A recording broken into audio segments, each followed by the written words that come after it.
Hello, beautiful souls. Hello, hello, and welcome. Welcome.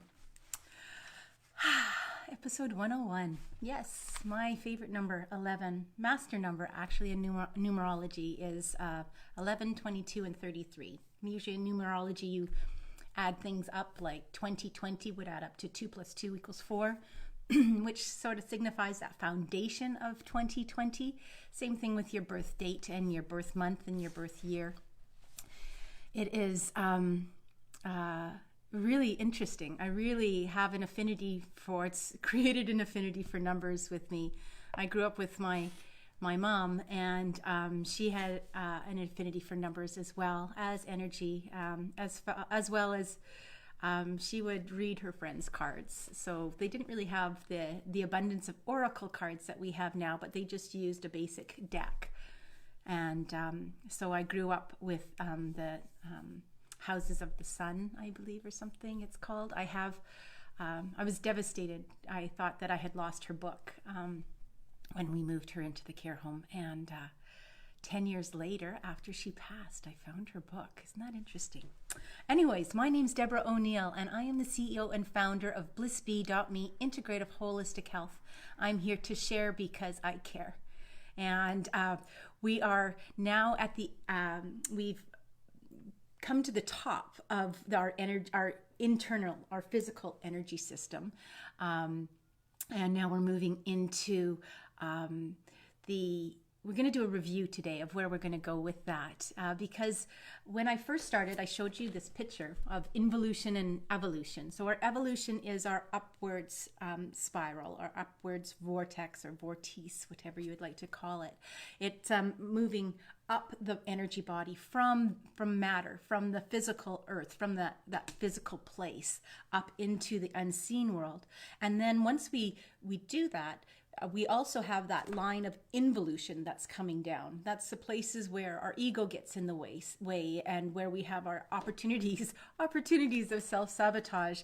And sometimes we exercise those opportunities. That's where we get our hypersensitivity, our higher breath. That's where we're into the sympathetic system, where we're going through life like we feel like we're being chased by a saber-toothed tiger. And that gives us all our challenges in which we work with and all our opportunities to plant those karmic seeds. So when that boomerang comes back of that karmic value and that echo comes back, that it's gentle and it's with love. So we have to set those karmic seeds. So this whole process is one that is part of a lifestyle. As you can tell, it's not something you can just sit down and say, okay, I'm going to do this today. Well, you can ground, center, and align any day, anytime, any place, space, place. But it is really about exercising this wisdom and this knowledge, this gift that brings us into that awareness, into that present moment, out of the past, out of the future, here in the now.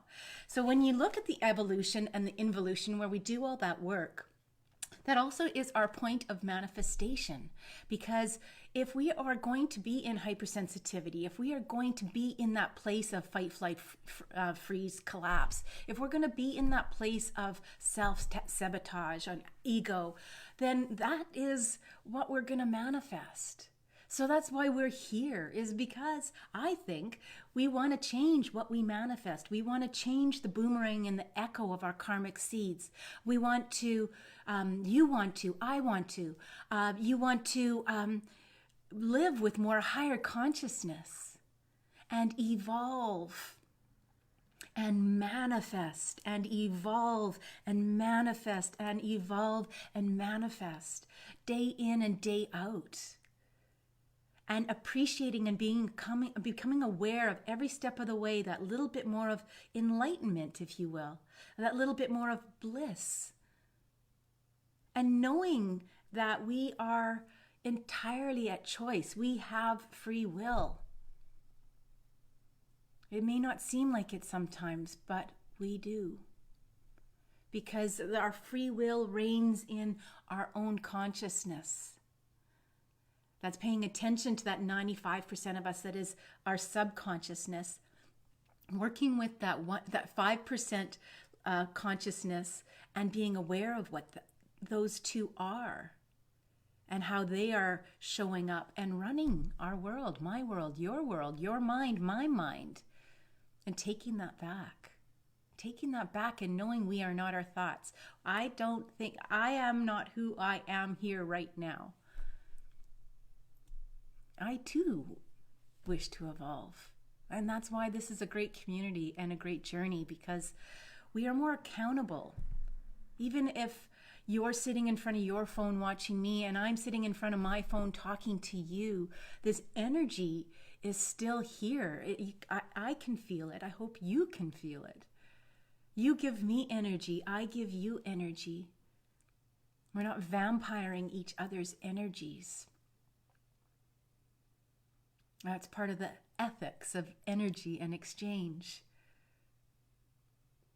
I share, you share. You know what I mean?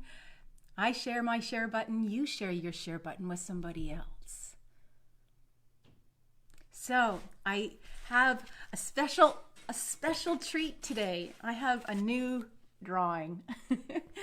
And in the monthly memberships, you'll be privy to a copy of these PDFs, because I'll have a way to be able to share them with you, so you don't have to try to look at them from this vantage point. So basically, it's very much the same as this one. This one was sort of our first learnings of the dynamics of how we go up into the evolution side of it. And that's where we talk about the four-pointed breath. That's where we talked about our internal and external strengths. That's where we talked about regulating our nervous system.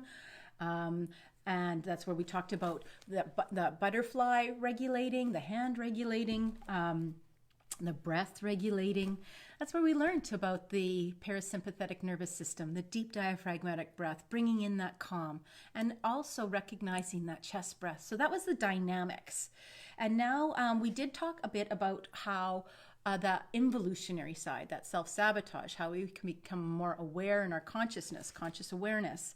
Now we're taking a look at it from a little bit different point of view. So we're going to work with the same energy centers and the same biofield. The biofield still stays the same, where we're working with the physical, and then which is more of a structured field, going into the emotional, which is more of a fluid field, going out into the mental, which is more of a structured field, going into the astral, which is our heart area. That's where we start to go into that unseen and learning. Now we're learning the trusts. We've gone through the first three fundamental areas, and now we're going into more of an expansive area up to five, 6, and 7. So basically we're looking at that matter, that earth plane, right? And when we go into the emotional side, we're looking at that fluidity. That was the water element. We're looking at the movement with the emotions and how that works with us. Then we went into the third area that was the Manipura, the city of jewels. Has so many names. I look forward to writing all those down for you so that you have a record of those. It's the energy center, that fire, that transmutation. So that's the energy that fuels. That's our fuel as we come up into the love area, which was our astral. That's where we became that's our relationship area, where we became more inclined to lean into service for others. We come into the fifth, thy will, and that as opposed to my will, transmuting that my will, that egoistic side, into being creative and how we can share, how we can be a part of this bigger thy will area of energy, if you will. And we went into insight. We went step back into the intuition and the clarity, stepping into that insight. That's where really the gift is. But first we needed to become aware of the illusion and the propensity for all those series of illusions to become even a stronger delusion, and then working with unconnecting those dots and knowing that we are not our thoughts. We are not our thoughts. We get to decide today. We get to learn and experience and explore even deeper what your truths are. What is really true for you? And I always used to say to my kids, when they'd come in and say, so-and-so stole my toy, I'd say, are you speaking your truth? Well, yes, I am. Are you speaking your truth? And it was so interesting at such a young age that by the time they got to the third, it's like, no, mommy, I actually didn't share. And I'm like, thank you. Thank you so much for speaking your truth. And then we went up into the seventh. And thank you for investigating and exploring and adventuring into the truth of you. And up into the seventh, that 1,000-petal lotus, as we start to unfold all those petals into understanding with grace and compassion. And then taking that, and guess what happens? We do a return trip. Because this gave us that dynamic, expansive energy. This first 100 days, I have truth bumps, gave us this dynamic, expansive energy. Yay. Now we have access. We've learned. We've done the education. Now we're going to go into the strategies, the systematic ways that we can take this information and organize it so that it works in a way that we show up in the best way that we can on this path back down into manifestation. This is what we want to manifest. We're going to kick all those other ones, that involution, that self-sabotage, that egoistic ways. We're going to kick all that to the curb. Well, we're going to do our best. Because what I have learned for myself is every step of the way, every rung, we get a little test. We get another little test. It's like, oh my gosh, that's back again. But guess what? I witness, I know, I sense that it's back. And guess what? Yay, because I get to show up in a way that I want to this time, that I'm proud of, that I know that, wow, you did really good. You did really good. And look at that person's heart shine instead of that person's heart being crushed. Look at that person looking at me going, wow, you just turned around a situation that really could have been the end of a relationship. Or that my egoic side was challenging you on. But if that egoic side is challenging me of somebody else, it's challenging my egoic side, you see? It challenges that part of me. That part of me that I wish to take a look at and say, no, that's not my truth. That's not true how I want to show up and how I want to react. I want to proact. I want to step back. I want to check in with a little insight and say, ask a question. What would love do here? What would love do here?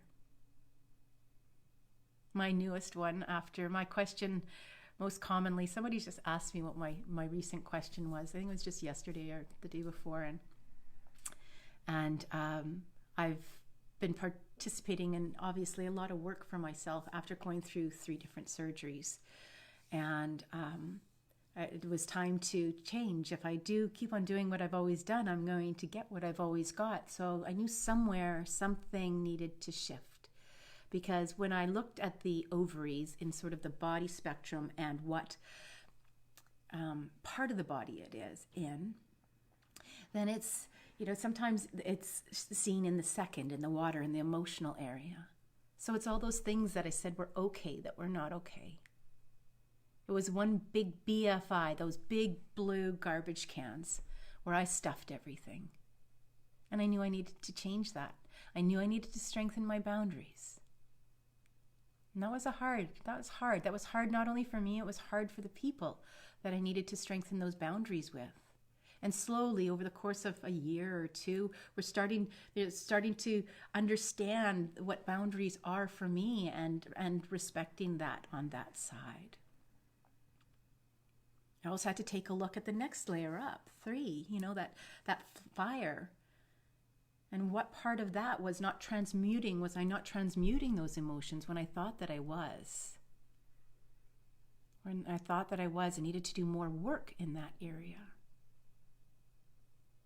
So that one little thing has sent me on a whole new course of 3 years of work. But it's a work that I am devoted to doing. I've been devoted to others for so long, part of my life. I now need to capture that 10% back at the very, very least to devote to me. You know how they say to save that 10% of your income and then you put them in all these little jars? I think that's T. Harv Eker that has that philosophy that a lot of people have had success with. And a lot of other people go, oh yeah, T. Harv Eker, ha ha ha, you're doing his program. It's like, sure, yeah, absolutely. Absolutely. I find value in it. If it's your truth. So taking that 10% of you and owning that and taking that time back, take all those waking hours in a day and take 10% of that back for you. Yes, the sleeping portion counts, but not when you need to be conscious and doing the work. So now when we turn around and we come back, we take a look at our understanding and we look at that as a beingness. This is my being. This is my being. This is me. I think that's why that song had such an impact on society. You know, besides the beautiful singers that they had singing it, this is me. Spread your wings out. And then coming into the insight and basking in that illumination that you have now in this beingness. And coming into that inspiration. This is the creativity. This is our inspiration. You see how we can take a different look at it and how we're going to go in and do the work on these different levels. And so much more is going to show up. It's the beauty of the organic process. It's the beauty of me not coming in here for 100 days in a structured thing. This is what I'm going to do, blah, blah, blah. I was all organic. It still is organic. And coming into here, where we've gone from that love and that compassion, now it's full-on compassion.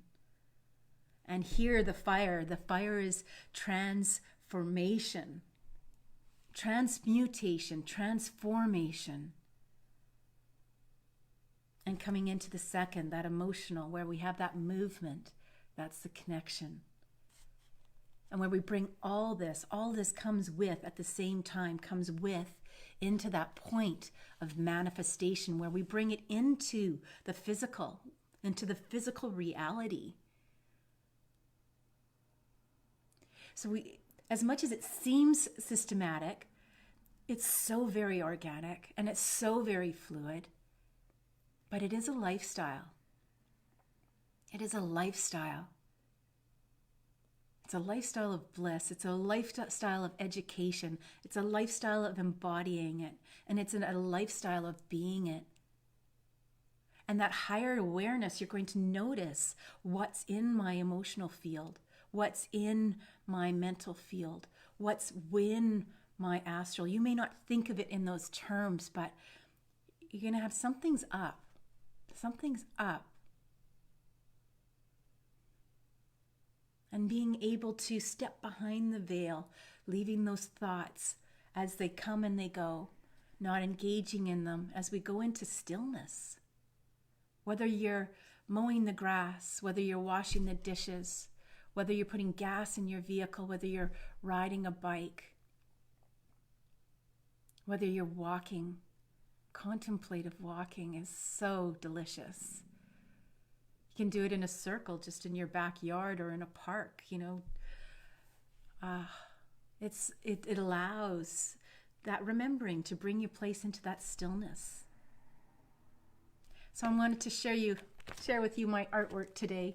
I should have probably taken it out of the page so you would have seen that. So there we are on the matter, spiraling up to our top understanding and then coming back down. Doing the work. Thank you. Let's go into our grounding and centering and aligning today and always, every day.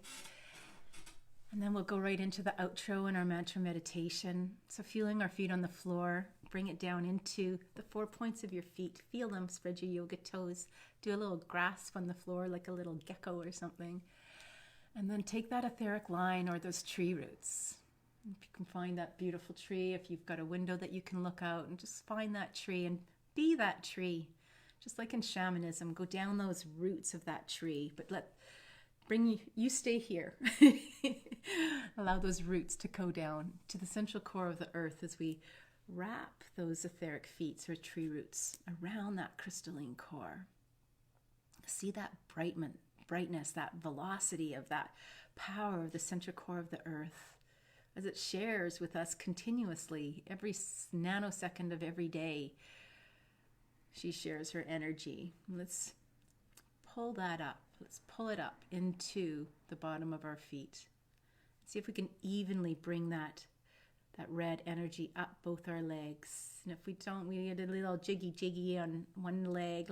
Allow it to come up balanced and together and into the knees and the thighs and the hips. Feeling the sit bones on the chair if you're sitting. And into the lower abdomen. Put your hand there and let's engage the deep diaphragmatic breath as we go through this. And then becoming aware of that breath and that coolness on the nose on the inhale. Now bring the red energy up into the fire area. Let's fuel the love in our body, fuel the love in our heart and our chest as we breathe into that and expand. Feel the expansion as you breathe in everywhere. And if you feel tension, I'll give it permission to go. Give it permission or ask it what it needs. What does it need? And breathe in again as we wash this beautiful red energy over our shoulders, taking with it all the worries of the world, all the anxiety, the tension, down our arms, into our hands. And actually, if you've got a lot of tension, direct your fingertips into Mother Earth and release all that does not serve you. Feel it. Feel it as it comes out to your fingertips, or often I call the windows of your fingernails. Feel that. And if you feel that, then just allow that to be for a moment. And then say thank you. And when you say thank you, you're turning it off because you're coming back now and you don't want to bring it up into your neck. You want to continue to bring that beautiful Mother Earth energy up into the gateway and soothe your vocal cords so that they're primed up, ready to speak your truth, ready to stand in your feet and use your voice and be and know it as your truth. And not your will. My will is transformed. It is thy will. As we walk in thy will and we step up into the insight and the clarity and the intuition, bring that Mother Earth energy up, and bathe this operating system, bathe this wealth of knowledge and wisdom and remembering. Open the Sahasrara, that beautiful lotus, and allow that Mother Earth energy to come down and bathe the outside of the body as you feel it on all your nerve endings, the largest organ of your body, your skin. Yes, it is a field in itself, obviously, as part of the matrix of this body, and all the going ons where one thing here affects another thing here. It is truly an amazing world that we get to experience right now. Making a commitment, recommitting now, here and now. I've needed to look at it and recommit to, opening a monthly membership and committing, years to this as we move forward, and being sure that it's my truth, that this is where I want to show up, and this is, the playground I want to play in, and this is, the ball that I want to toss. This is the bat that I want to bat, whatever it is, that this is the millions of miles I want to run. I want to walk the same path as the sages before me. I want to walk the path of the seers that have been seeking information and knowledge. I want to be the best I can be. I want to show up in a way that does good for the world. I want to rise it up. And I want people to know the importance of doing that from a place of ground-centered line and stillness, and refueling these cells, refueling this body, this organism, this gift. Do no harm. Do no harm to anything, anyone, to you. Do no harm to you. And then that helps you to do no harm to other.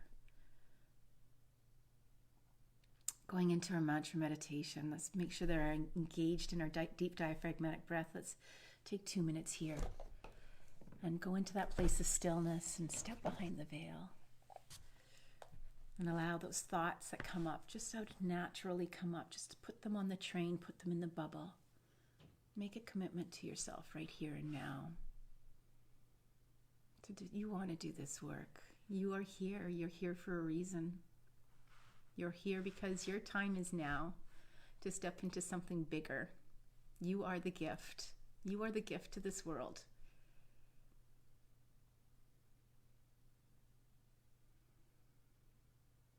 Don't play the small game. Step in, step out, step up. Breathing this breath up into the nostrils and feeling the coolness on the nostrils and allowing that natural exhalation, feeling the warmth in the nostrils. Breathing that up into the nostrils again and breathing it out. Let's breathe it into the heart. Breathing the breath into the heart. Allowing that breath to come up from the lower abdomen and into the heart and feeling the expansion.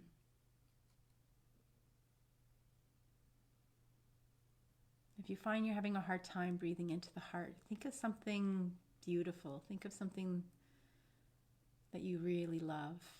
Something, someone, anything. It could be the sunrise or the sunset. Something that takes you to that point of bliss in a way that opens your heart. In a way that opens your heart.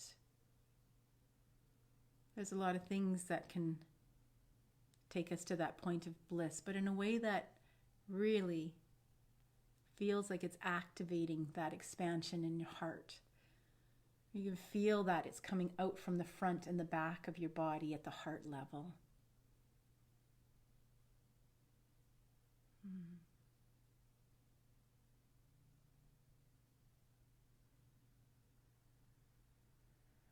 And even trying to remember, that point of birth when you first were born and you took your first breath. You might want to breathe that in, because at that point is when you made a commitment to come back.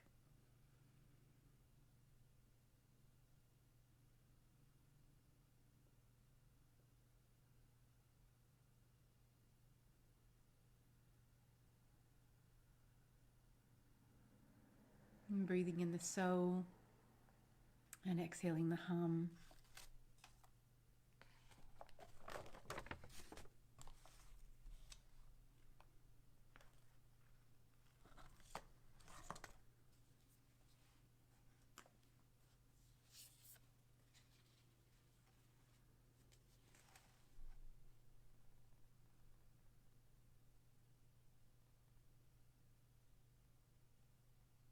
Take 1 minute here.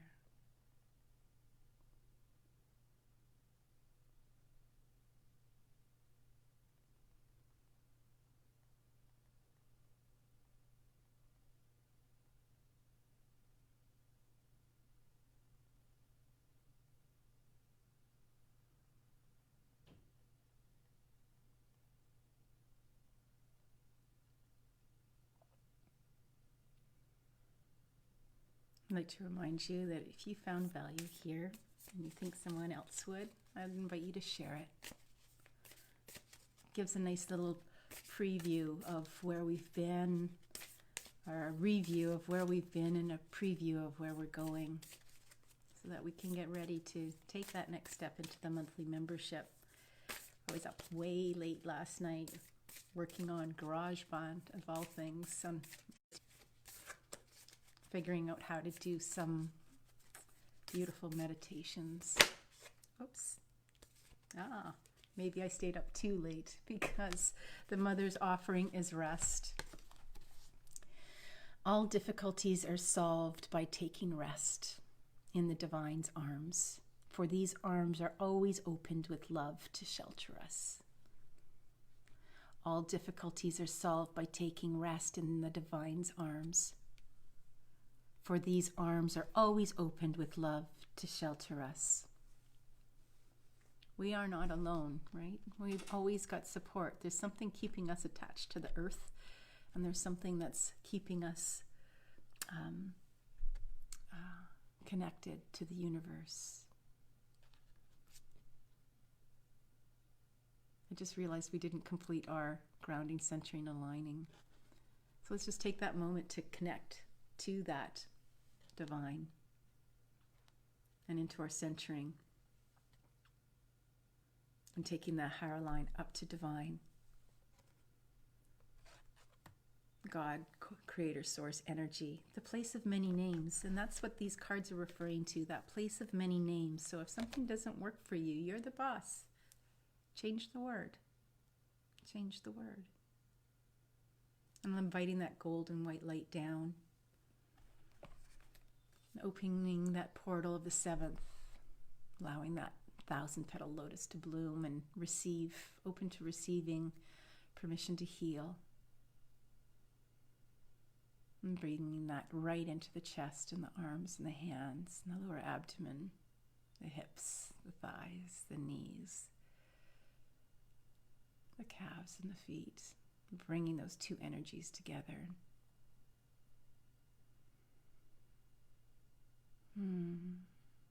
It goes on to say, increase the inner rest. It must become a rest, always present, even in the midst of the greatest activity, and so steady that nothing has the power to shake it. And then you will become a perfect instrument for the manifestation. I'm going to read that again. Increase the inner rest. It must become a rest always present, even in the greatest activity. And so steady that nothing that has the power to shake it, and then you will become a perfect instrument for manifestation. Kind of reminds me of that peace, bring in that inner peace so that it's always present. That rest is always present. Even in the midst of all that greater activity, that rest is still there. That nothing, it is so steady that nothing has the power to shake it. And this then becomes the perfect instrument for manifestation. Find that rest place and see if you can bring it into all your activity today. That's our challenge. Let's rise up and be that challenge. Make it a great day. I love you. See you tomorrow.